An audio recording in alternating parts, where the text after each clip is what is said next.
What's shaking, podcast world? Chad Belding back at you. Another episode of This Life Ain't For Everybody. I have to say thank you all so much for the subscriptions. Our audience has grown so much in just 18 months. It's truly humbling. I honestly feel it's the diversity in guests and topics that we get to cover. And we've been on this music kick for a while. And speaking of music, we are in a partnership with our presenting sponsor today from the one and only Lynchburg, Tennessee, one of the most iconic brands in the history of the world, in my humble opinion, Jack Daniel's Sour Mash whiskey. I don't know how many good times I've had on Jack Daniel's. Always enjoy it responsibly, always in moderation, never allow underage drinking. But whether you just got dumped or whether you just won a Grammy, Jack Daniel's is there for you. We love it around a campfire. And most of all, we love how Jack Daniel's supports conservation and the outdoors and our lifestyle of being the provider, living off the land. And we will never apologize for that. But when we are around that campfire, and we have that Jack Daniel's mixed with a little Coke maybe, or on the rocks, we love to have music. My guests today are absolute badasses, in my opinion. I would describe them as I don't know, they're just like a Southern rock band mixed with a little, I don't know, and they might correct me on this, but some like John Mayer artistic flow of musicianship, like the guitars, the riffs, the drum beats, the percussion, the vocals, the lyrics, everything flows so well. And it's absolutely like just chilling out in a swimming pool and listening to the lyrics of these guys' songs and the way that they put it all together. They are called the Vegabonds. I have the lead singer, Daniel, today. I have the drummer, Bryan, today. And I'm telling you guys, I appreciate you being here. And my main goal today for our audience is to let them know that there is still really, really strong rock, country, blues, Southern rock, badass music out there, and the Vegabonds are kicking some ass with it. Congratulations, and thank you for being here. Thank you for having us. Thanks, man. Daniel, when you hear that description, is it kind of cool? Because John Mayer to me is like the way he puts music together is on a different level. But to me, you guys are doing the same thing. It's not simple. I don't know if you guys would consider it complex, but when I listen to your opening riffs and how the songs flow and how everything is together, is it a complex way of music, or would you just look at it like, it's what we've been doing our whole lives and it's simple to us, like riding a bike? To me, it sounds complex. Is that fair to say, Daniel? I think it's fair to say. There's a lot of songs thrown out between our band. I write a lot of songs, and Richard, our guitar player, writes a lot of music, and so does Bo, our keyboard player. So, I'll bring in a song, and maybe the music that I have is not what everybody, it really doesn't fit with the band, because I'm more of a singer-songwriter when I'm writing by myself, right? I'm just writing the lyrics. I'm just structuring out a song. And Bo and Richard kind of dive more into the musical aspect of it. That's where you hear all the riffs, the guitar riffs. Maybe it's something that Richard had in his back pocket. And there's been many songs, especially with the record that we're writing right now, where Bo would come in on keyboard and be like, "Hey, I got this part." And he starts playing the keyboards, and, I start catching the groove of it. And I'm like, perfect, man. I have the perfect lyrics for that. I have the song already structured out. As long as you can have a verse written and a chorus written, maybe a pre-chorus, whatever, we have a song. And same thing goes with Rich. He's done the same thing with his guitar riffs. One of the first songs we put out for this record was called Colorado Evergreen.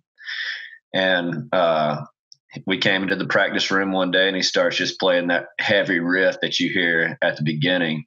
And I'm like, man, I have the perfect lyrics for this. Is like Colorado Evergreen fits perfect with that, So I assume you're talking about the mountains, right? Yeah. We were going to Colorado too, so it just kind of worked out perfectly. Yeah. There's a couple of different formulas we use. It all varies from song to song, because, like I said, there's been songs that I've brought in and everybody digs the music and the lyrics right off the bat, and everybody just kind of falls into a groove. There's also been songs that I've presented to the band, and it's like, we're not really feeling that right now. So I'll just keep it in my back pocket because I like the lyrics. And then eventually the music's going to come, and I'll just throw the lyrics on top of the right music. So let me see if I can get this to go at all right now.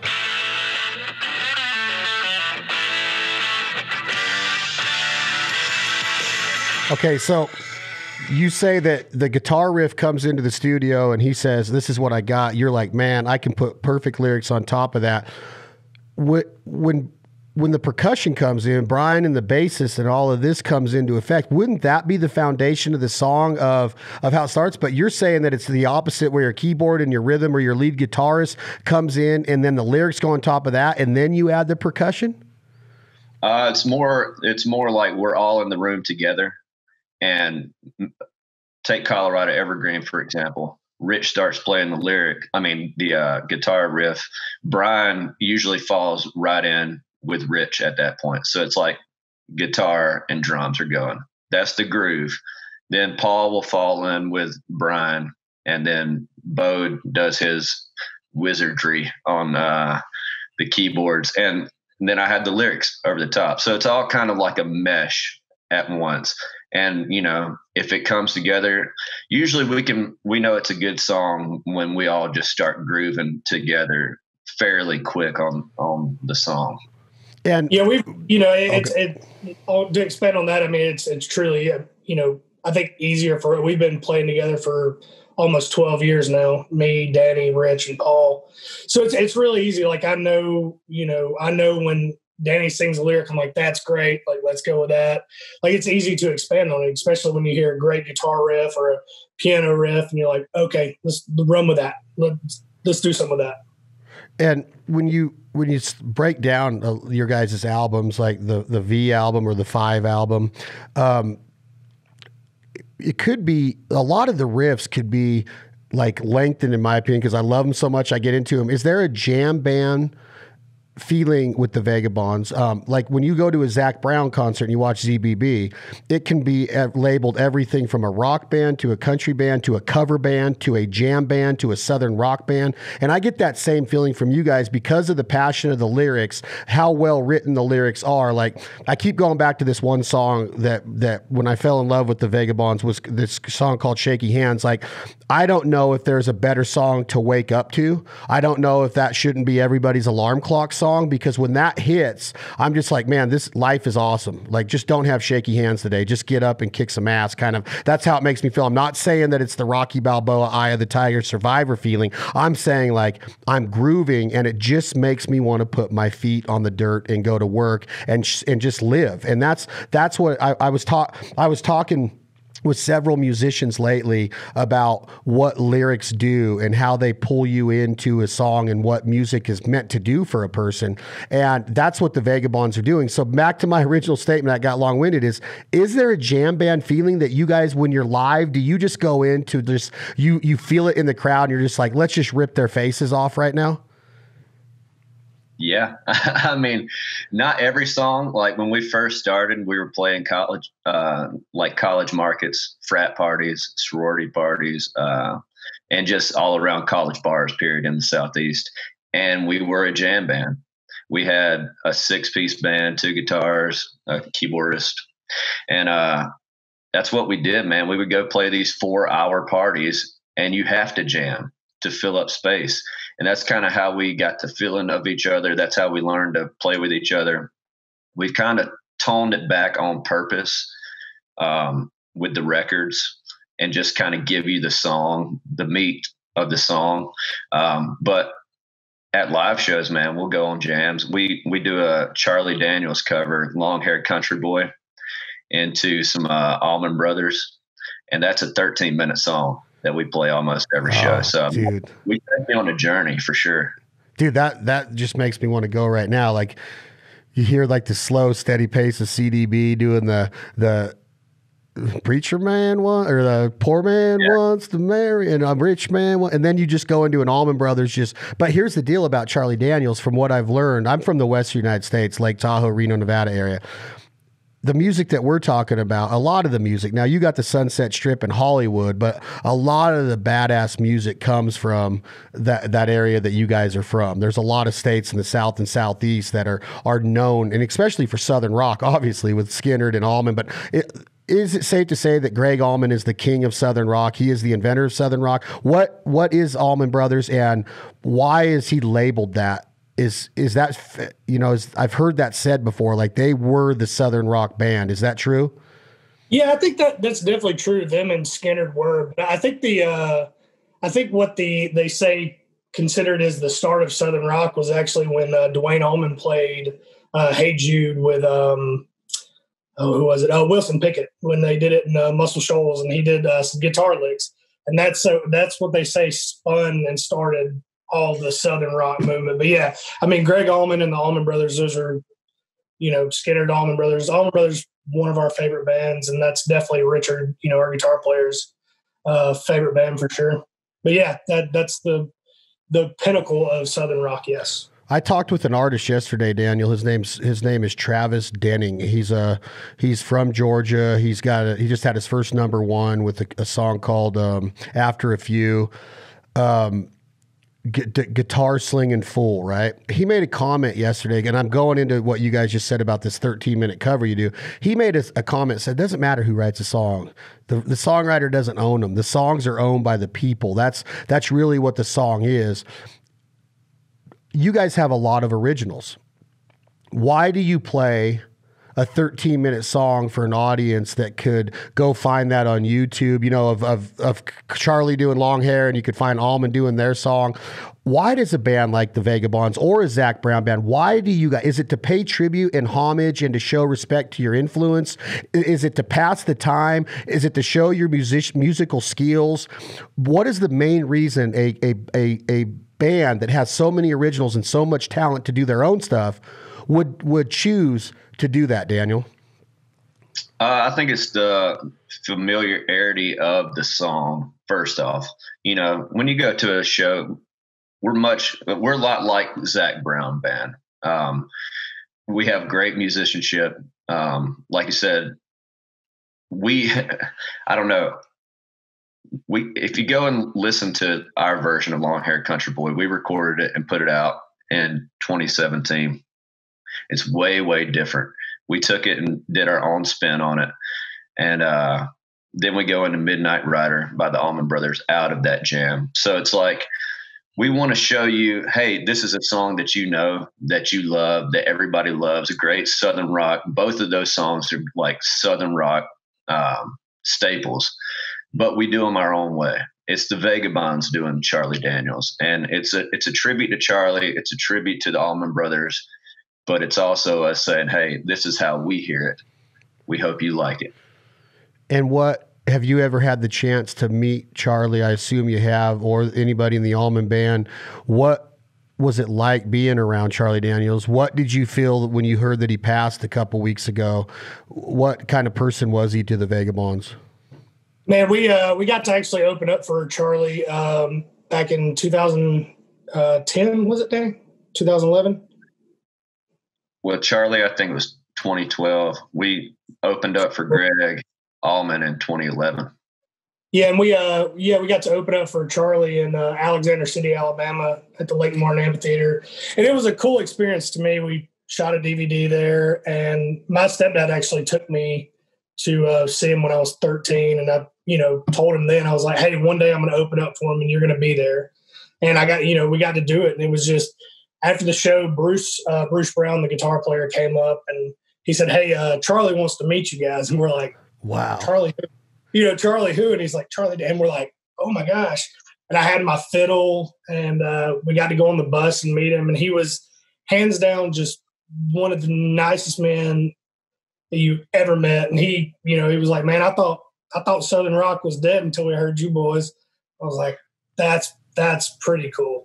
Wow, dude, what a freaking comment. And I've heard it said that Charlie was Southern rock. Like nobody really knows that side of Charlie Daniels because of the fiddle and the devil song, really. Like that took him to where that's really what he got known as. But when you start to dissect somebody's career, like we talked about Jerry Reed yesterday, right? Like you think of Jerry Reed as this actor with the funny faces and the, and you know, all the stuff that he did in Smokey and the Bandit. But man, like the dude is a living legend just on the guitar skills, right? Of being able to pick and being able to play riffs. Charlie Daniels was like a leader in the Southern rock movement, was he not? Yes. Yeah, he definitely was. He would be on Mount Rushmore of Southern rock. Why isn't that known? Is that known in American musical history? I'm not saying I'm a know-it-all, but I mean, I've been listening to Charlie Daniels at least since 1982. At least since 82. I think the first time I started listening to him was it the Urban Cowboy movie? Was it Urban Cowboy that he got up and they did that song on the movie? That might have been how I discovered Charlie Daniels, when they were in Gillies jamming. And why doesn't anybody really know that, Daniel, that he should be on the Mount Rushmore of Southern rock? I think people do know it. You know, if you enjoy Southern rock, and I think you have to dive deep. You know, I see your Whiskey Myers hat. It's like, it's us and Whiskey Myers and bands like us, the Blackberry Smoke, you know, and people love Southern rock still. I mean, before all this craziness hit with COVID, we were all selling out shows every time that we played. So, I mean, there's a huge fan base out there for Southern rock. But those fans usually like to dive a little deeper, and that's where you find the Allman Brothers. That's where you find Charlie Daniels. That's where you find Leonard Skinner and all this, you know. So I think it is known in certain circles, but as far as like worldwide, just in general music fans, maybe it's because it was, you know, back in the 70s and people only want to listen to what they want to listen to now. Yeah, I guess that my question was more of like, I just have never really, in all of my life, and I'm over 40 years old, I've never heard Charlie Daniels be considered, until I started, you know, talking to a lot of musicians like yourself, you know, one of the kings of Southern rock. It was always Skinner and Van Zandt and Allmans and, Derek, the Trucks and the guys that were down there doing their thing. But to hear you say that, it just shows that what he meant to music. It's almost like, and I don't know how you guys feel about Hank Jr., but Hank Jr., like I talk with Brent Cobb a lot. Brent Cobb says that Hank Jr. is like the most underrated country rock, Southern rock musician of all time. If you go and break down his career and his songwriting, would you agree with that? I wouldn't disagree. Yeah. I mean, I think he's a badass. I mean, you ever seen him? He's still got that attitude. Oh yeah. Always has had it. Yeah. So yeah, I wouldn't necessarily disagree with that. I would be more of a Charlie Daniels fan than I am a Hank Jr. fan, but to each his own. I mean, there's tons of killer Southern rock out there, and that mixes in with country too. Southern rock and country, to me, well, maybe not now what's considered country, because you got a lot of pop country and all that. But like when they first formed, I felt like Southern rock and country kind of went side by side there for a long time, where a Southern rock band like Leonard Skinner could put out a country song and it'd be totally fine. People wouldn't bat an eye. Same thing with Charlie Daniels. Do you think that the Southern rock image is something that is kind of a like a delicacy for people, that it's only in one spot in the country, and there's only like, can you name 50 Southern rock bands? You guys are in the business. Can you name 50 Southern rock bands of all time in musical history? Is that a fair question? Like, is there 50 of them in the history of music? I think Richard probably could, but no, I mean, I definitely couldn't. No, I think the image of Southern rock now, you know, that people see and stuff like that, they just think rednecks and like, you know, but I mean, if you're drinking with your buddies around a fire and a Southern rock song comes on, you're going to know every word, but it definitely, I think it's gotten kind of people just think it's just redneck now and stuff like that. And we don't see it because we live it, that's what we grew up on. So, hey, rednecks know how to have fun, baby. Yeah. Are you a redneck, Daniel? I grew up I was born and raised in South Alabama. I don't think I have a choice. Do you like the outdoors? Yeah, I like the outdoors. I don't get out as much as I used to when I was younger because we live in a city now, and I'm 7 hours away from home. But yeah, I love the outdoors. Okay, so the Vegabonds, the word the vagabond, the definition, the Webster Dictionary definition is kind of like a wanderer, maybe a gypsy, maybe hopping couch to couch, maybe fake it until you make it kind of deal of like, hey, I'm going to keep going until I find my way in life kind of deal. Is this how the name comes up, that you guys know that your route in life is going to be, hey, we're going to get out on the road, and we might be in a VW bus, we might be in a Sprinter van, we might be in a Prevost, but we are not going to sit idle? Did you guys know that 12 years ago going into this? Is that how the name comes up? Yeah, that was the original idea. It's based off the word vagabond, which you just described. We just made the little change and put an E in there to be unique. And that has always been our MO, is playing live shows and being on the road. Up until March of this year, we were doing 150 shows a year for 10, 11 years. So it's like, that's what we've always done. And God willing, hopefully soon that'll come back. So has the road left its mark? I want to talk about the road and having this ideology of a wanderer, a traveler, a guy that can't sit still. Like Leith Lofton says in a song, he says, my favorite town to be in is the next one. He knows he's gone. He's already looking forward to the next welcome city sign.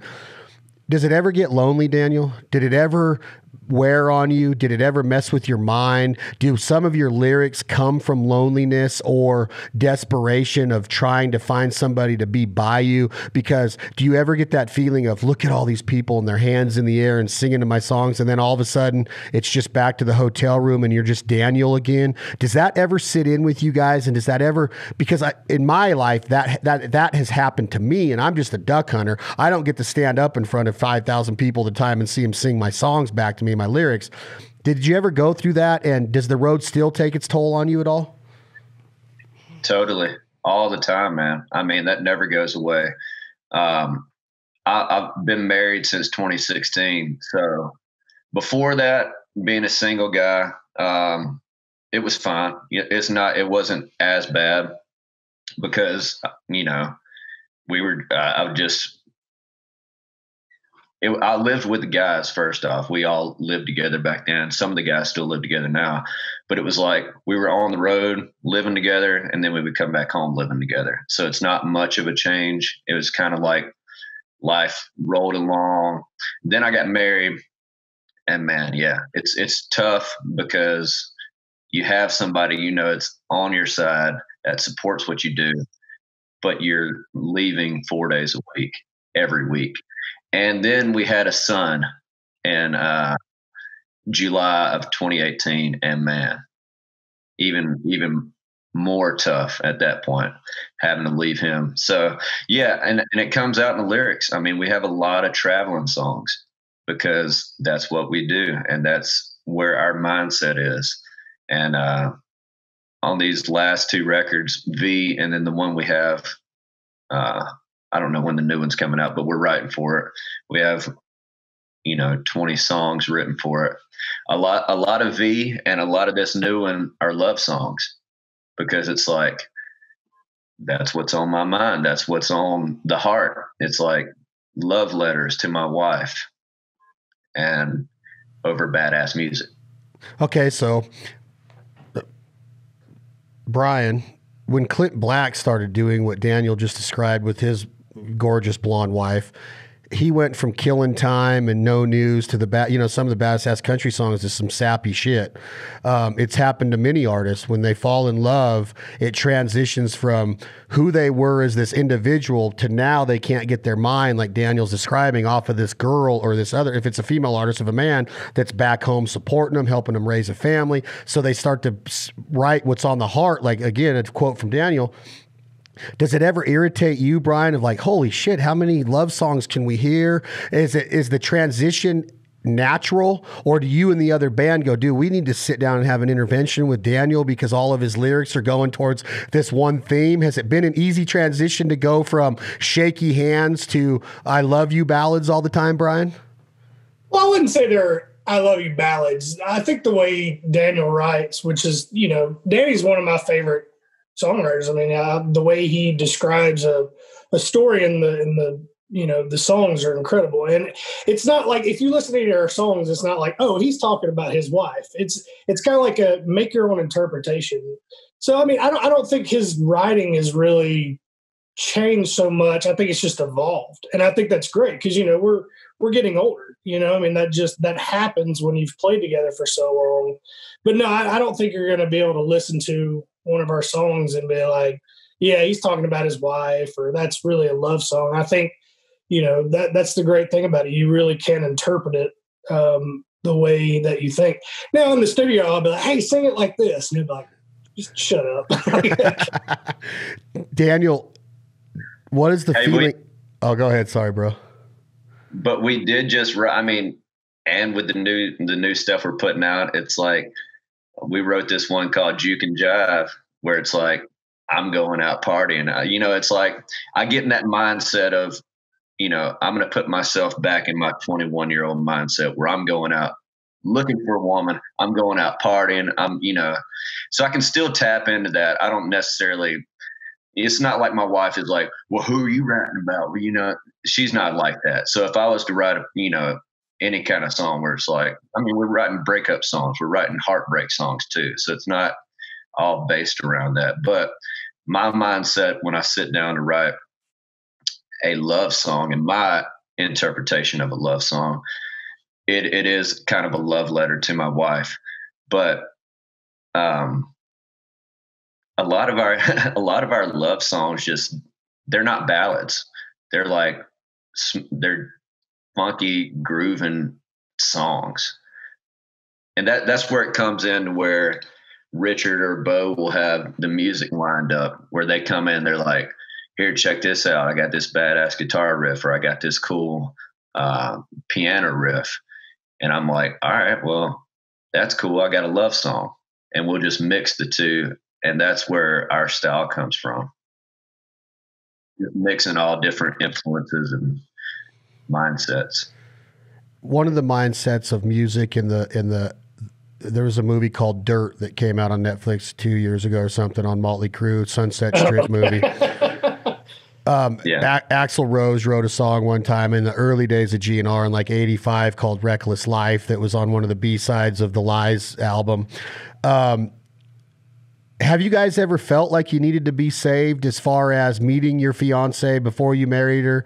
Daniel, Bryan, does this lifestyle ever get reckless? Or the rock star lifestyle, the backstage, there's a lyric in a Whiskey Myers song about what really happens backstage and what they are. He describes those people with a word that I'm not going to say, but they actually talk about what that lifestyle can do, how reckless it can become. Is there ever a feeling like, man, I got to pump the brakes. I got to get healthy. I have to get saved. And I'm not going to go into religion. I know that you guys are there. I don't ever step on anything religion wise, but do you ever feel that as a rock band, as being out on the road, 150 shows a year of people bouncing up and down, potential mosh pits, people singing your songs back to you, meet and greets, after parties, red carpets, buses, party, whatever it is. Did you ever feel like, man, I got to pump the brakes. I can't keep this up. I cannot keep this pace up? I think that comes more. Well, like I said, we've been playing together for almost 12 years. The partying thing where, we still like to drink and stuff like that, but it's not, it's nothing like when we were 21 playing parties. I think the worst thing for us is just eating, you know what I mean? Like eating on the road, like you just got to grab something real quick. like, stop and grab something. Let's get to the next town. But as far as like the drinking and drugs, like, that's never been an issue for us. No, it's not. Like I said, we like to have our beers and stuff like that, but that's pretty much it. What about you, Daniel? Did this meeting this? Tell me about it. Was this an industry thing? Was this a sweetheart and a high school sweetheart? Was it a hometown girl that you ran into? How does it happen? How does somebody settle down a rock star that's doing 150 shows a year? That's the lead singer. I mean, you're talking David Lee Roth. You're talking Robert Plant. You're talking Allman. You're talking Van Zandt. You're talking guys that are the face, right? Now, that's not taking anything away from the rest of the band. I'm just saying you're the lead singer. How does a girl settle you down, and how do you make it work? Because a lot of lead singers and their spouses have not made it work. How do you make it work? What's the secret? Yeah, going back to 2014, we had our original 6 members when we formed in 2009, and in 2014, 2 of the original members dropped out, and so we took a hiatus because we had to find Bo, our new keyboard player, but we didn't know how long that was going to take. So up until then, man, I kind of was feeling like I needed to slow down. I felt like I was doing too much, not necessarily a lot of drugs or anything, but just like I was drinking and I was staying out and I was doing crazy shit. I mean, we were going to Europe. We had been to Europe 2 times at that point. And our second time in Europe, I mean, I enjoyed Europe. It was like every night I'm staying out till the break of dawn and then barely making it back to the bus. Bryan can tell you, I mean, there's 2 or 3 times they were standing outside wondering if I was going to make it back to the bus to leave to the next city. And I came back. And so that was in 2013. At the beginning of 2014, the guys dropped out. And I was like a breath of fresh air to me, honestly, because I needed to slow down and I was ready for something stable in my life. And then that's when I met Emily, my wife, and we just met in Nashville through mutual friends. I'm from South Alabama. She's from South Dakota. So, I mean, there should be no reason we ever meet besides in a big city like Nashville. But we just hit it off, and she didn't understand at first because we were off the road. And I kept on telling her, I'm like, hey, listen, I know how it is right now. I met you and we're together every single day. But this is going to change. Like, she's like, oh, okay. And so about 3 months into us dating, we went on a tour for 2 weeks, and she's like, oh, you're for real? I'm like, yeah, this is not anything. It's only 2 weeks. Like, we go out to Europe for like 6 weeks at a time. So, but she was understanding. It took a lot of trust, man. I mean, that's what you build every relationship on, is trust. And our trust was, it was put through the fire a couple of times, but I was able to let her know that I am ready to take this step, and she was ready as well. So, but yes, whenever we met, man, I was ready for a change for sure. How did y'all meet exactly? I like to take credit for it. Oh, this is a story. Matchmaker Bryan. Oh, matchmaker. Yeah. Well, we actually met one week, and then the next week I went out with Bryan and a couple of his friends, and I saw her out again, and I was like, yeah, I'm just going to stay with her. You guys go ahead. And so Bryan likes to think that he set us up for something.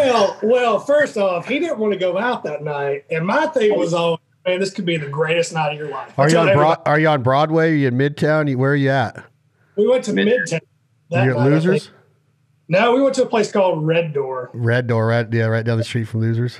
That's how I always got people to do stuff. I'm like, dude, they'll be like, I don't want to go. I'll be like, this could be the greatest night of your life tonight. And they're like, all right, man. But I want to get this right. Most of us, Daniel, spend our whole life dreaming of meeting a Southern belle. You grow up, you're born and raised and grow up right in the thick of them. And you marry a chick to where when you throw water up in the sky in November, it will freeze before it hits the ground. I'm kind of confused on this whole deal, bro. Yeah, man. I don't know what it is with me, honestly. Even growing up, like I wouldn't date girls that went to the same school as me. I've always been that way. It's like, I don't know. I guess I'm just wanting to go against the norm. You get used to them, I guess. The Southern belle. I wanted something different, man. And I don't know. With Emily, it was more like she got my humor. And man, if you make a girl laugh and she actually thinks you're funny when you're actually not that funny.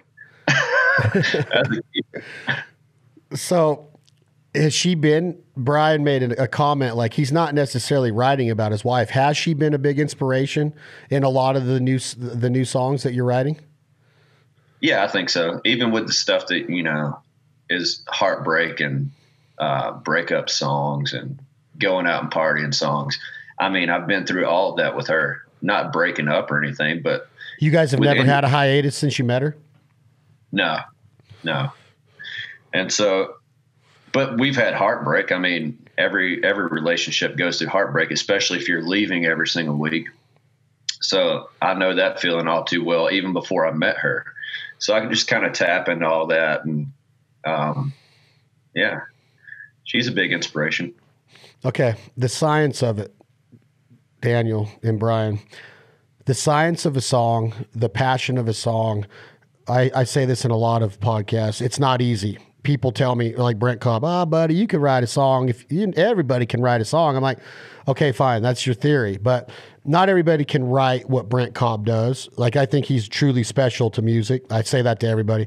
Adam Hood, Leith Lofton, these guys, they can write, your lyrics, they're just different wordsmithing. John Prine, like he said stuff that you're just like, wow, man, you just literally like painted a picture that's my life.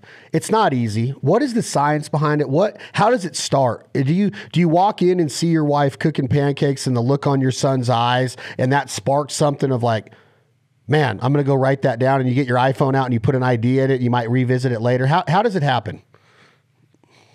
Yeah, my iPhone has so many just thoughts in it. Like anytime somebody says something, I'll go in my phone, I'll write it down. Anytime I have a thought on the road or at home or whatever, I'll write it down. And not necessarily sit down and try to write a song, just throw these ideas in the bucket, because I try to sit down and write 2 or 3 songs a week just to do it, just to keep writing, and just to write a bunch of bad songs to get to a good one. And so when I'm sitting down writing a song and I'm stuck, I'll just go to this bank of different ideas and different one-liners and draw from it. And man, writing good songs is easy and hard at the same time. Sometimes they just come out in 10 minutes. Sometimes you have to work at it for 2 months, 3 months. I keep going back to this song, Juke and Jive, but it's a great example here. Bryan can attest to this. I was playing the guitar lick on this song for probably 2 years. And I'm like, man, I just want to write something to this. I want to write something to this. And then I came across Juke and Jive, just the phrase Juke and Jive. And I'm like, I like that, man. I'm going to sit down. This song wrote itself once I put the lyrics to the music in probably 10 minutes after messing around with the guitar riff for 2 years. So sometimes it's just like, do as much as you can, build up a large bank of guitar riffs and lyrics and one-liners. And when they're ready to present themselves, just be ready to write it down. So have you found any inspiration in the last 45 minutes of figuring out how to use Zoom, meeting a guy from Lake Tahoe, talking about inspiration? how people are communicating today. Like, what is a friendship today? What is a relationship? Could we become fast friends when we see each other in Nashville, and maybe when the COVID's over and maybe we give a man hug and say, "What's up, bro?" We feel like we've known each other because of a face-to-face. Do you get inspiration that easy? Could I say, "Hey, I want you to go write a song about today's podcast," like a school assignment, and you could do it? Or it can't happen that way to where you can just get kind of contracted out or put on the spot like I'm asking you to do right now? No, I could do it. I could do it now because, like I say, in 2014, when all that stuff went down, man, I looked at myself in the mirror and I'm like, all right, it's time to for real get serious or quit. Like, it's time to work on the craft. And so I committed myself to, excuse me, writing every day. And so at this point, that's 6 years of trying to write something every day. So if you were to ask me to go write about whatever, about ducks, about duck hunting, I could probably go write you a song. It might not be the best song in the world, but I could go write some verses and choruses for you. Without being tacky and like, the ducks are over the D. Like if I wanted a real passionate, like clever, witty song, you could go do it. Yeah. Okay. You're commissioned. You're commissioned. All right. No, but speaking of the writing, email you need to send it to. All right, I'll text you. I'll get your number from Bryan and text you today. But you were talking about like the situation at the time and stuff like that. Like, I think one of the last times we were on the road, and I'll come up with stuff, all the time, and I'll send him lyrics or something. And like he was talking to his, his wife, they were FaceTime, and I was like, something about being on the road, and I talked to my wife through a telephone screen. He was like, I like that. I think that, I think the situation we're in, I think you're going to hear a lot of sad music coming out of this. And that's why I think we're trying to like write like upbeat and, kind of happier songs, because a lot of people, I think you're going to hear a lot of like sad songs come out of this time right now. But as far as, I think there's going to be inspiration from this stuff, but hopefully it's not all going to be sad, Bryan, when I was a kid, I would watch Friday night videos, and then MTV, I was alive when MTV exploded. I don't know how old you guys are, but I'm 45. So I'm not afraid to say that because I feel I've grown up in an awesome time. I got to see what really rock and roll videos were. I remember sitting up and waiting for Friday night videos to come on before we had, MTV on cable. And you would get to see We're Not Gonna Take It, Twisted Sister, followed by Come On, Feel the Noise with Kevin DeBrow ripping your face off with Quiet Riot. And then Rat would come on and Stephen Pearcy would light you up with Round and Round. And I was just like, man, this is freaking music. My first concert was in 1986. I watched Twisted Sister open up for Iron Maiden. My dad let me sit through all of Twisted Sister's set. I'm 10 years old. And Dee Snider didn't cuss a lot on his records, like on the Stay Hungry album stuff. He gets every other word's the F word live, and I'm like, what the heck? So my dad's like, all right, this is touching. And then Bruce Dickerson comes out and Eddie and the 666 and the number of the B songs playing, and my dad's like, we're out of here. So he yanks me out of the concert. But I'm going somewhere with this, Bryan, is that, man, I was always like AJ Pirro, just beating the skins for Twisted Sister and Bonham and Alex Van Halen and Matt Sorum of Guns N' Roses. And, there's the guy's name is escaping me right now, but Dave Matthews, going back to him and his drummer, Carter. Yeah. Like drumming has always been my game. Like if I was going to be a rock star or in a cover band, I want to be the drummer. I think it's the baddest ass thing to be able to just do that, and like without even all the showy stuff of twirling the sticks and flipping them up, but Tommy Lee coming out over an audience and flipping upside down on the Theater of Pain tour and just ripping the skins upside down over the audience. Like drumming is awesome. Now I want to go to Daniel next about his swagger and where he gets his swagger. Was it the bell bottoms of Robert Plant and how he did? Was it Freddie Mercury, one of the best frontmen of all time? Axl Rose is hands down the best frontman of all time in my opinion. But I want to go to Daniel after this of where he gets his swagger. But where do you start? How do you get good at the drums? Is it a God-given talent? Can it be learned? Because I swear I don't know how many lessons I've taken and I can't really get it. Is it because I don't have good eye-hand coordination? Because I can whip some ass at ping pong, at least in my opinion I can. But what is it about what can you do to become a good drummer, and how did you get into it, and who were your influences? Actually, my brother, so my dad was a drummer for about 30 something years. And then my brother kind of learned from him. And no, it's not something you got to practice at it.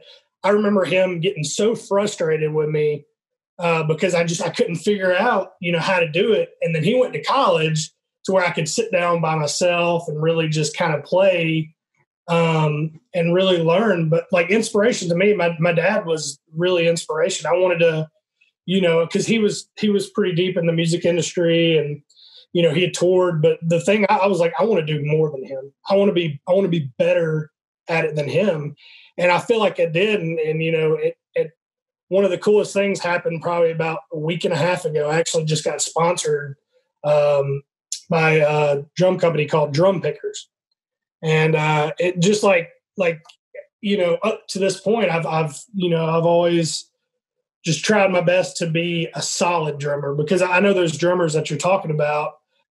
I realized from an early age, I'm not going to be a Carter Beauford, stuff like that. Like drummers that I idolize now are like Levon and, Ringo and all these people that were just in the pocket, solid. The type of music we played, I don't have to do all the, flashy stuff. And I try to be just as solid as I can. You know what I mean? Oh, I know 100%, but it's such an important part of even like when you see what Daniel does. Without you, Daniel's going to have a hard time finding his get up and go, his juke and jive per se, or his rhythm. Like, where is he going to get that? A lot of that comes. A lot of the entire flow of a band is probably the percussion. So like you are in a very important spot. Is it pressure, or is it just second nature now to where you get on stage and nothing can shake you at all? No, I still have nerves here and there. I'm just like, what I think the whole time is just, please don't mess this up. But, I've got some great musicians around me. I mean, Richard's probably one of the best guitar players I've ever played with. Cooper's incredible, and then Daniel, I mean, with the lyrics and stuff like that, like I don't have pressure because I know they're going to kill it. So all I have to do is just not mess up, just don't mess this song up. I don't know, man. I think that I would feel the pressure. I would think I would, because it's a big deal. Daniel, is that fair to say that the percussion and what it does for you to get your feeling, that swagger? I want to go to your swagger now. Is it hard to have swagger on stage? You're almost like turning into this character up there. Does the music move you? Is that what controls you the whole time? Freddie Mercury had his style, and I've mentioned some frontmen that I really loved. How do you find that swagger? How do you make it your own? Yeah, I've kind of changed mine over the years. When we first started, I used to wear sunglasses on stage, and I wasn't playing guitar. I was only a lead singer because we had two guitars. And I'd put the shades on and dance around the stage. And I think my original influence was Mick Jagger, because his movements and everything are never, well, I won't say they're not coordinated, because he practices like that. I mean, he practices his every move. So I won't say it's not coordinated, but it's just like they're his own, they're original. And so I always wanted to be original with the way I moved on stage. And you can go back and look at videos of us, and I was just bouncing around the stage and everything. And then once I started playing guitar, obviously I didn't want to do that. I kind of just wanted to evolve into something else. And now it's more like, yeah, you do feed off of the rest of the band.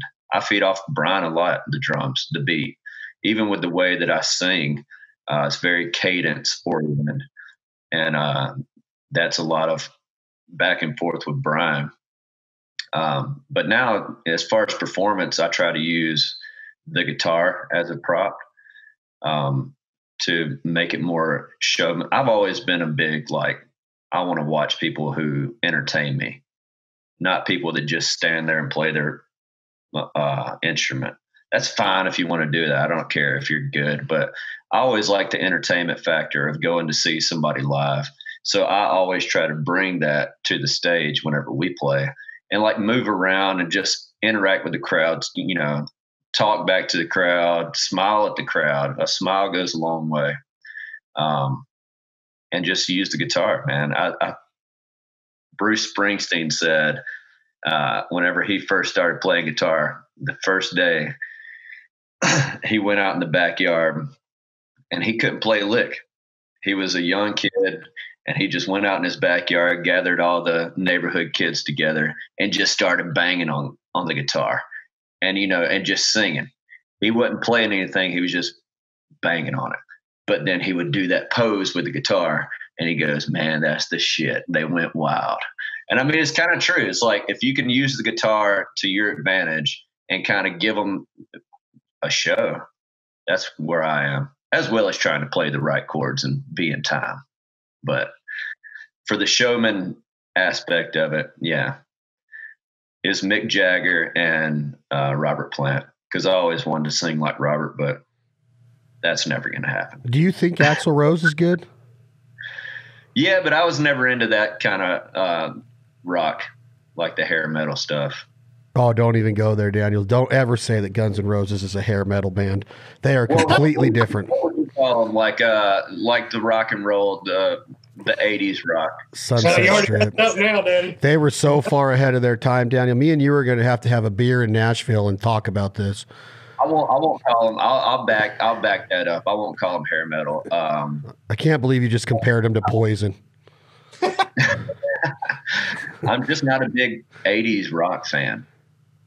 Oh, God, please go sit down today and listen to every song on Use Your Illusion 1 and 2. If you don't want to listen to Appetite, listen to the stuff that came out in 91, 92, and just listen to the lyrics of Locomotive and the jamming and Coma and Breakdown, and just listen to the cleverness of it. Okay, that's it. I'm off my high horse, my soapbox about Guns N' Roses. Now, you made a comment earlier, Daniel. 150 shows a year. Before COVID, you're selling them out like crazy. You're making a living being a rock and roll, Southern rock, country blues, badass band. Are you happy with where you're at? Or do you watch a movie like Bohemian Rhapsody and see Wembley Stadium full up? Do you see what guys like Garth Brooks does on his level of selling out 14 nights in a row in one stadium? Do you strive for this? Are you happy where the Vegabonds are right now? Are there plans to keep growing? And how in 2020 with streaming and no record sales and everything's based on merch sales and ticket sales and touring, and that's really how you make your income in music now. How do you get bigger if you want to, and do you even want to? Yeah, we always want to get bigger. I think a lot of the inspiration comes with people who are the next level ahead of us that kind of pushes us. You look at your Whiskey Myers, you look at your Blackberry Smoke, and we play shows with these guys every year. And they're just like that next level where we're at like 1,000 cap rooms, 500, 1,000 cap rooms. They're at the 5,000 cap rooms, And so we go and play these shows with them, and it's 3,000 people out in the crowd as opposed to the 500 to 700 we're seeing every night. And you want that next level. You want we want it. I want it. I want to have a number one record. I mean, I feel like I put the time in every day, like I'm saying, with the writing of the music and just thinking about it all the time. And I set goals for myself. And we have goals as the band. And I do want a number one song. I do want a number one record. Do I care if we're selling out stadiums right now? I'm not really thinking about that. I'm always just thinking about the next level and then conquering that level and leveling up from there.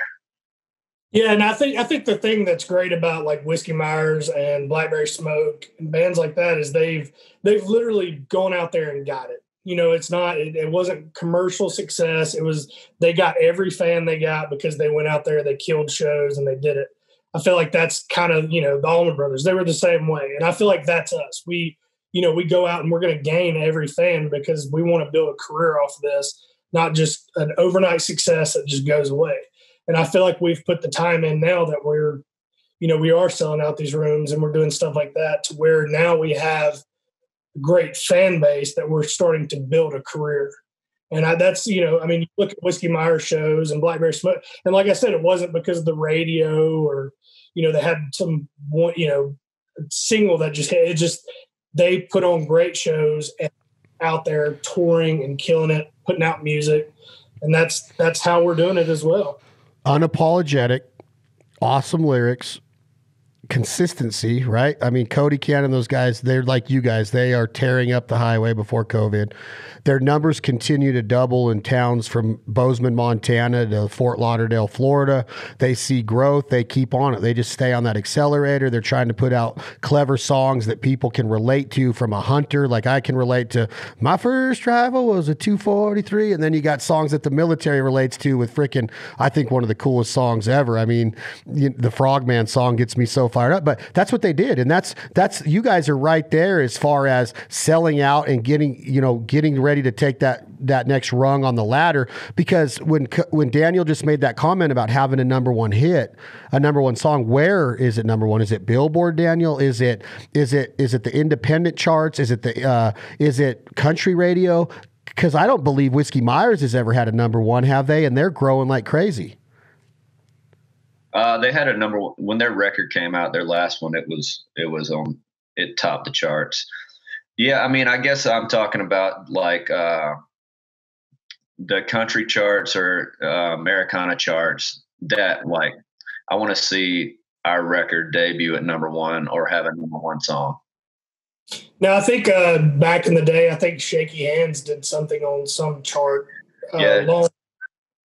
Shaky Hands went to number one on an independent chart when we put it out. Well, you should re-release it because it's the baddest ass song around right now, in my opinion. I'm listening to it every day. I've said that before. Why don't you re-release it and let's push it to number one? The world needs to hear that more right now. Not just the Vagabond cult following, not just the Whiskey Myers cult following.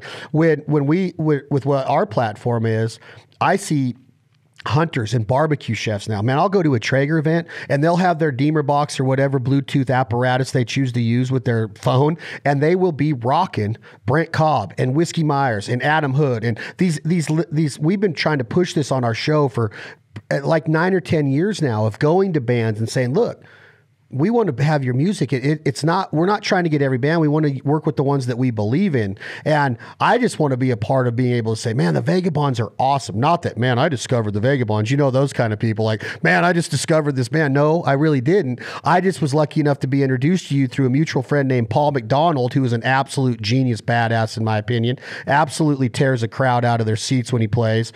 And he goes, you need to meet these guys. And that's how we get on this. And then I start really digging into your lyrics and your showmanship and everything. And I'm like, this is badass music. The world needs to hear this. That's my whole deal, guys, is that I'm not here trying to say, oh, we just want to use your music. I just think the world deserves to hear it. That's what we need to hear, something besides cubicle country that's coming through the airwaves every day on pop country radio. And people like Brent Cobb again will say, country music's going to do what country music's going to do. And I'm like, no, I don't want another song about a hot chick on a tailgate dancing around a bonfire. I want real. I want something that's reachable, that I can relate to. And that's what the Vagabonds are. So, man, release Shaky Hands again. Let's get it out there to the masses. I'm not telling you what to do, Daniel, because you're looking at me like, listen to this son of a bitch trying to tell me about the music business. I'm just simply saying that there is a huge audience out there that we talk to that's like, dude, where's this music from? I could hold up message after message in my phone to you that comes in on DMs and stuff of like, where do I get this song? Where do I get that song? Who's that band? Because they've never heard it.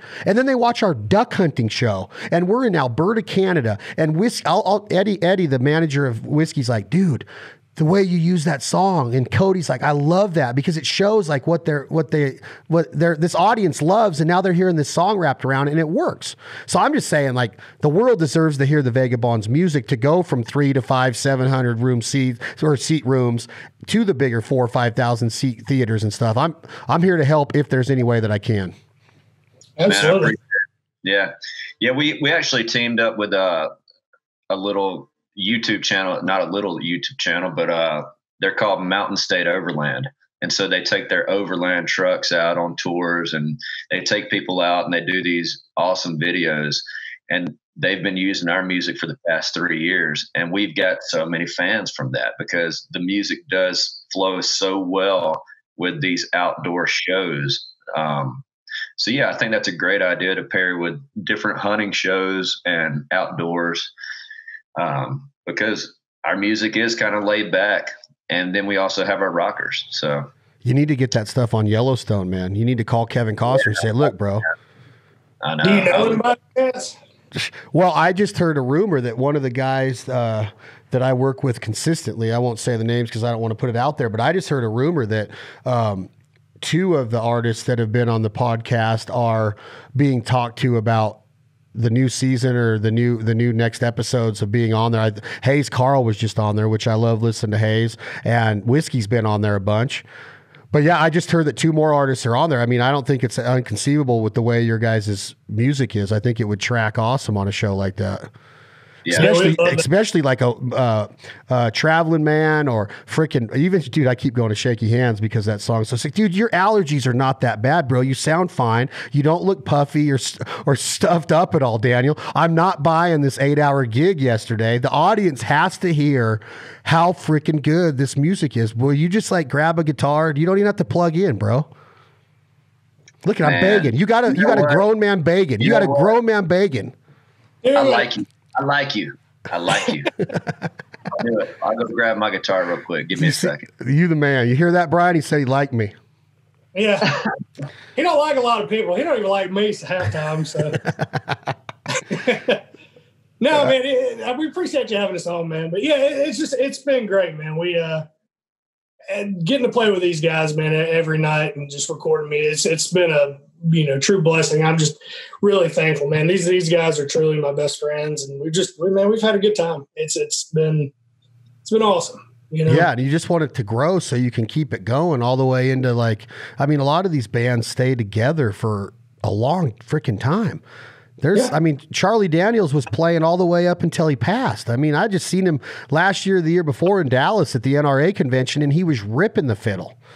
Oh man, he's still. I mean, he was even great at guitar. Like I remember when we played with him, he pulled out guitar a lot, but still at his age, man, he was still just rocking. I mean, it's crazy, man. I mean, some of these musicians, Mick Jagger, we saw the Stones in Nashville, and still 70 years old. Just it's crazy. I mean, but also they've been famous since they were like. Who opened that night at Bridgestone, or was it at the football stadium? It was at the football stadium. It was Brad Paisley, and my favorite part of the whole show is he brought out Joe Walsh to do I go to parties. Life's Been Good. Life's Been Good. And Brad, they get done with that song, and he's like, "Thank you to Joe Walsh," and they go to the mud on the tires, and Joe Walsh the whole time is just solo, and he was like, I think he was supposed to leave, but the whole time he's just solo over mud on the tires, which was just fantastic. Yeah, 2 years ago, I saw Zach Brown open for the Eagles in San Francisco at the baseball park. Yeah. And Joe Walsh Vince Gill was replacing Glenn Fry, and he's amazing. But then, but Joe Walsh, man, he did that song right there. And he's just, I don't know if he can even speak, but when he sings, it's okay. But I don't know if he can really talk too clear anymore. He's like, man, you can't but when he sings, it's like, for him. So talented, man. So talented. Yeah. Did Whiskey open a show for them on that tour? On the Stones? I think they did, yeah. Yeah, they did. Because they were telling us about it when we played with them last time, about how it was crazy, just, it's like it's Mick Jagger and, all these, but yeah, they said it was just a fantastic time. And I think that did Whiskey open a show for GNR too on a couple years ago? I know Sturgill did one night, but I don't know if Whiskey did. I thought they may have. What guitar do you have, Daniel? Yeah, my Martin. Is that your go-to? It's my go-to. Look at all this stains, sweat stains. It's starting to look like Willie's, dude. I know, man. That's what I'm going for. You're going to punch a hole in it. Yeah. So let's talk about this song for a second. Do you remember writing it? Shaky Hands. Yeah. We were still in Auburn. So we all met at Auburn University when we were in school. I was graduated. I think I was the only one graduated at the time. But and the guys, Bryan, did you still live at the house then? Yeah, I was living at the house. So there's Bryan and Alex, our other guitar player, were living together, and I was just over at their house almost every day when we first started. And we were writing music, me and Alex. And he came up with this this riff, which is the riff of Shaky Hands. And then, so we were writing on the lyrics and everything. And then Richard was walking home from school one day and heard us playing it. And he came in and they started playing the guitar riffs back and forth together and just making it work seamlessly. And man, we knew from the get-go this was going to be a good one. And we didn't know how good or how far it would reach, but I mean, we're talking 11 years later, and we play it every single show still. Yeah, and the recording of it was pretty kind of, you know, funny too. We actually recorded with a guy named Mike Anderson and Daniel Scobie, which Mike Anderson East. If you hadn't heard his stuff, check it out. It's great. They both recorded it, and I think this was one of the last songs we were doing that night. And Dan and Mike they were like, "Hey man, let's take a break. Let's go hang out for a little while, drink some beers." And then we go back in, and I remember, you know, Alex started the lick, and Danny starts going in, and Mike was like, "Hey, stop." He's like, "If the rest of the song's like this, it's going to be a hit."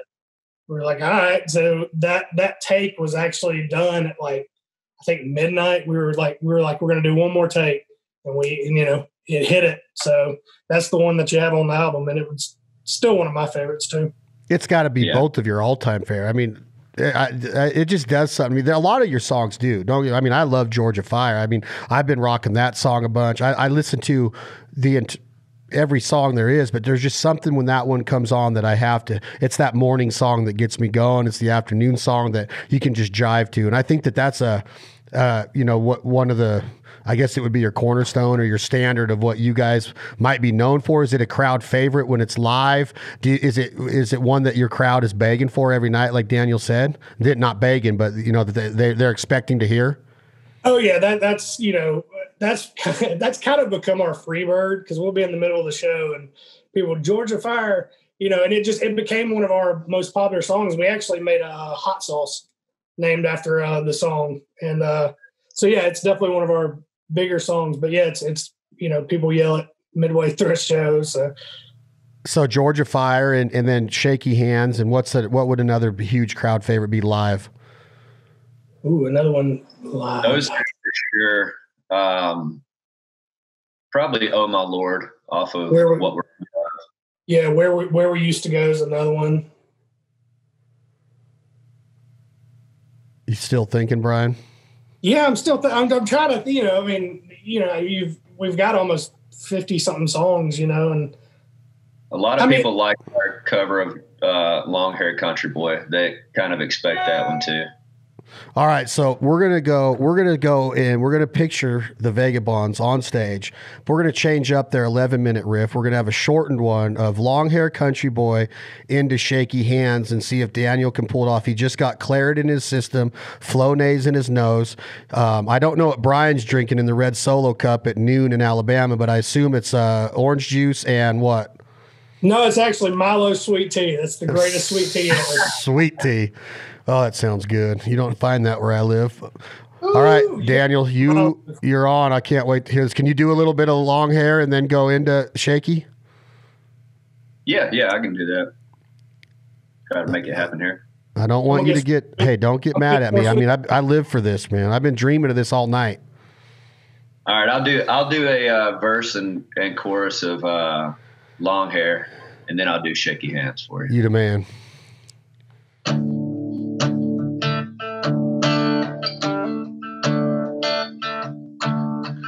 People say I'm no good, crazy as a loon. I get stoned every morning, I get drunk every afternoon. Kinda like my old blue tick hound, I like to lay around in the shade. I ain't got me no money, but I damn sure got it made. And I ain't asking nobody for nothing if I can't get it on my own.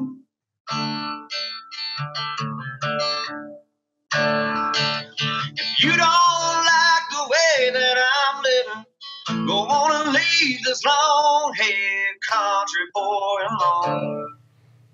God. There's some long-haired country boy for you. Oh my gosh, I love that freaking song. He always does that, man. He'll be like, my voice is hurting, and then he just gets in there and kills it. That's what he does. Kills it. But that's what he does. Like, Kills I'm it. like, yeah. And I'm I like, think well, usually it's not a problem because we're on the road all the time, and like my voice just gets stronger with like day after day after day after day singing. But ever since I've been off the road for 5 months, and then I sang a lot this weekend because I played some shows in Nashville downtown, and yeah, man, it's just, and allergies, dude. Allergies have been killing me this year. Me too. But there's shows going on in downtown Nashville right now? It's just like I go down and play country covers for the tourists on Broadway just to make some extra dough while we're off the road. Gotcha. So are there bars open on Broadway right now? I heard they're all closed. There are some open? There's a few open. I played down at Old Red in Nashville. Oh, Blake's place? Yeah. Is that? Do you ever play? Sorry, go ahead. Oh, no problem. They've been really strict about like following every single rule. They won't let you come to the bar to get a drink. Like the servers and bartenders have to bring you drinks at tables. So me and Bryan went over. Bryan came and saw me one night when I was playing at Old Red, and then we went out on Broadway back when all the bars first opened up. And Old Red's like very sectioned off. Everybody's distancing away and getting their drinks brought to them, whatever. So we get done, and I'm like, let's just go out to Broadway and see what's going on, see if it's back to normal or what's happening. We walked across the street to Kid Rock's place, and it was like shoulder to shoulder, jam-packed out, nobody wearing a mask. It actually felt nice. It felt like, okay, it's back to normal a little bit. A week later, they got shut down and fines everywhere. Really? Yeah, no, it was, I think Sturgill had just done a thing at the Ryman. So that was kind of my joke. I was like, let's go find Sturgill. Like, he might be down here. Yeah, I heard that happen at Whiskey Jam, too, down at the, I think Ward got shut down or something because they tried to open it back up a little bit too early at Winters, and something happened there, too. Yeah. Shaky Hands, one of the baddest ass songs I've heard in a long minute. Is that what they say in the South? It's been a minute. They don't say that out here. Been a minute. Yeah. And that could be like 2 years. You see your buddy like, it's been a minute. Like out here, people be like, since what? I mean, we've been together all day. What are you talking about? What happened in the last minute? But you know, it's just, I like that. I've always talked about how I love the culture of the South. That's why it blows me away that you married a girl from North Dakota, which is fine. It's just like the Southern culture of the way you talk, the way you cook, the way you eat, the way you socialize, having a cold beer, crawfish broils, the fish fries, everything that goes into that camaraderie down there is like, I want to be a part of it. I want to be the adopted son of the South, which I have coined myself down there, and it pisses some people off. But there's another thing you could write a song about there. There you go, Daniel. You're welcome. There's two. I like that. Might have to write that one down. Adopted son of the South. I mean, a guy from the West United States has been to Rome. I've been to Switzerland. I've been to South America and Argentina and Uruguay. I've been all over Canada, all over the continental United States. And my favorite place to be is the southern part of the United States: Alabama, northern Florida, Georgia, Arkansas, Mississippi, Louisiana, Tennessee. I mean, that's the greatest place on earth, in my opinion, especially for what I do for duck hunting. But I just love the culture down there. So there you go. I want you to get your iPhone out after you sing Shaky Hands, and let's get a little co-write deal on this. Take it number one. We'll make each other a little bit of money. There you go. I like that. All right, I'll play Shaky Hands for you. Oh, I can't wait.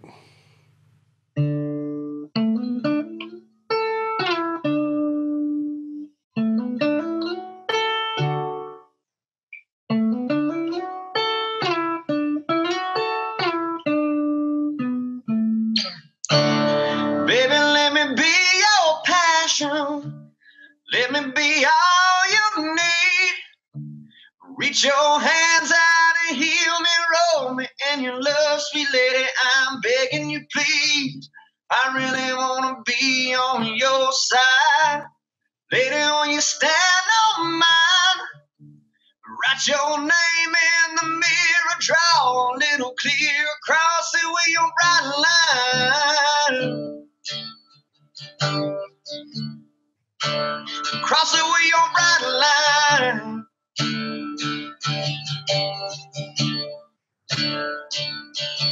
said, baby,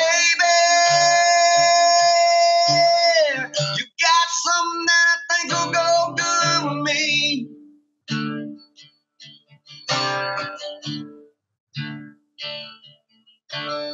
So lady, don't you worry, walk on down this road.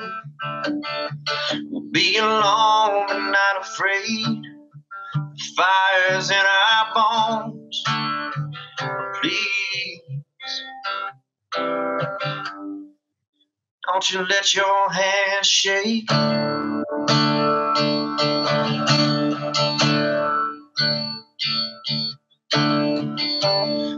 can see your skin through the darkness. I can feel your lips on mine. I wanna feel the rhythm of your heartbeat, know just how to start me. So buckle up and take your ride. Gonna take a ride out of here.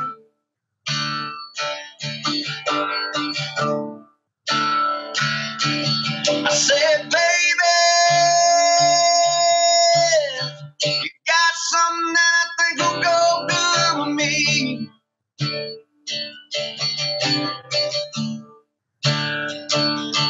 I said, baby, baby, baby, baby, baby, ooh, you got what I need.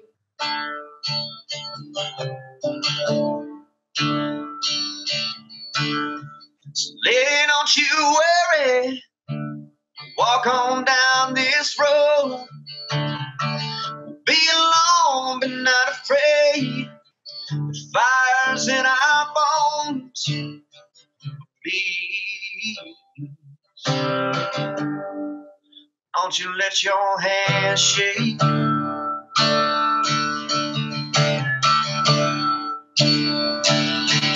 I said, please, please, please, please, keep your shaky hands still.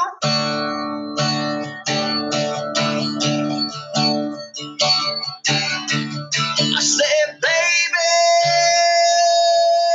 yeah, you got something that I think will go good with me.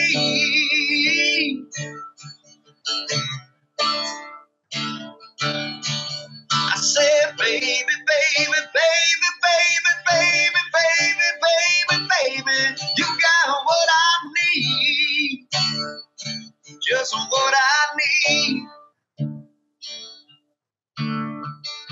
So baby, let me be your passion, let me be all you need. Reach your hands out and heal me, roll me in your love, sweet lady, I'm begging you. Please, don't you let your hands shake. Dude, I honestly think that that's all you would need to get a wife is just go into any place in the world and sing that. Yeah. Even if it is in Fargo, North Dakota with 9 feet of snow on the ground. Dude, that song is amazing, bro. What year was that written? 10? Yeah, probably written at the end of 9. Yeah, released in 10.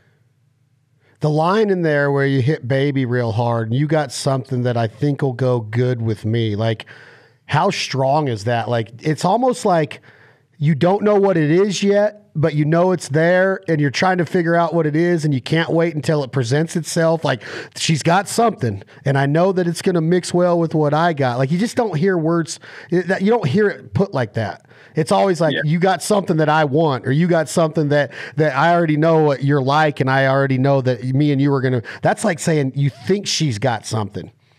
But does that mean that you know what it is? I don't know. Like, that's a cool ass lyric, man. That's you. Yeah. It's what? What'd you say, Bryan? I said that's up to you to determine. I think that's so killer, man. God, that song just gets me every time, dude. Thank you so much. Yeah, no problem, man. Like I said, I like you, and I want to play it for you. Dude, I'm talking. I'm glad you, as long as you tell everybody about it and spread the word for us, that's all I can ask. That's all I want to do, man. I got a call yesterday from a guy that works on, he owns some places in Nashville, and his quote was this. He says, and I think he was tuned up a little bit on a COVID Nashville night, and he just said, "You have no effing idea how much you're helping right now." And I said, "Well, what do you mean?" And he says, "Because I get phone calls about the reaction to people and what's being done with the downloads of the playlist. Like, we have this playlist on Apple Music that it goes nothing against publishing or anything, but we get to go on our shows. I'll send you guys a clip on text today of like this week's music is boom, boom, boom. Zach Brown Band, Jamie Johnson, Whiskey Myers, Leith Lofton, Drake White, however many songs are in that certain episode. And then we edit the feeling of that part of the episode of our story in that different place or location to that song. Well, people are writing in nonstop, Daniel and Bryan, like, where do we get this music? What song? Where do we get this music? So a guy in Nashville, a guy that probably knows you guys, is in charge of our playlist.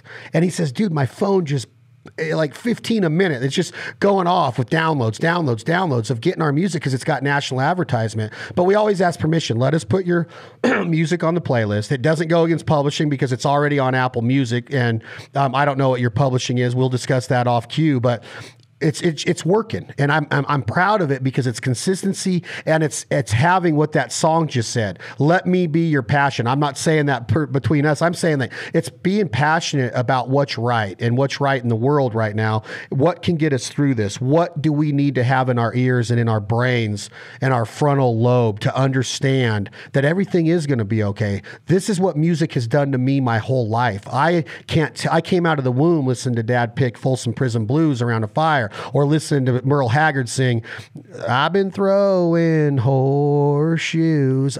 These songs, like, still today bring me to my knees. And that's what I think is so cool about the Vegabonds, is that you guys are making music that consistently brings me to my knees. And 20 years from now, we'll still be doing that, not just to me when I'm in my 60s, but to the next guy that's in his 40s and the kid that's in his 20s at that time. That's what is so powerful about your guys' music. So keep doing it. Keep kicking ass. I want to help spread the word to our audience because I feel they deserve to hear the music. They don't have to, they can choose to, but they deserve to have the opportunity presented to them to, hey, this is what needs to be going into your ears right now.